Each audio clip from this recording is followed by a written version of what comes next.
for anybody who doesn't know, this is going to be in May 2023. We're going to lock in this upgrade for allowing fungible and non-fungible token primitives. So it's not just, you can make tokens and send them around, but the idea is that it actually embeds a lot more scripting power into the blockchain so that you can do things like, for instance, with any hedge contract, you might create a deal with somebody, that you're going to get paid out $10 of BCH in a week, and you know that that's a lock-in, but then now you can get a token back that lets you prove that you have that $10. So then maybe you could use that as a proof of reserves, or perhaps you could have like a stable coin that was backed by any hedge contracts.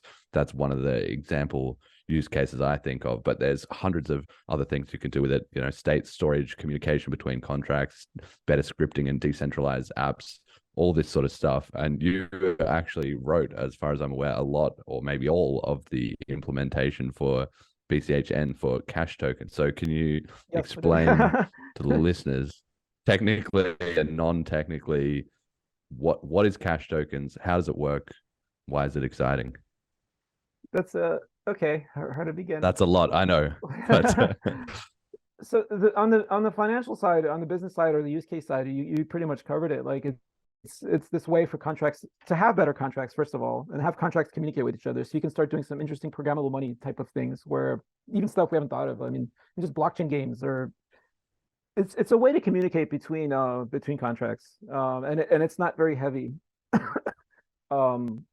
We've evolved the scripting language a bit. Like actually the way contracts work, the way they still work in Bitcoin Core is just insanely primitive and insanely horrible. We've evolved the scripting language over the years to a point where it can do even more now. The basic idea is it's really simple. It's really simple but very powerful. You can attach so a UTXO. Maybe some people are familiar with what UTXO is, and some people might not be. A UTXO is just like it's like a coin fragment. It's like it's a little bit of money. So if someone sends you like 5 BCH, it might arrive as a single UTXO that has like a number 5 on it. It's just the amount. Or it might arrive as like 6 UTXOs, that are each like varying amounts. And then, but that's like the fundamental unit of Bitcoin is the UTXO, the unspent transaction output.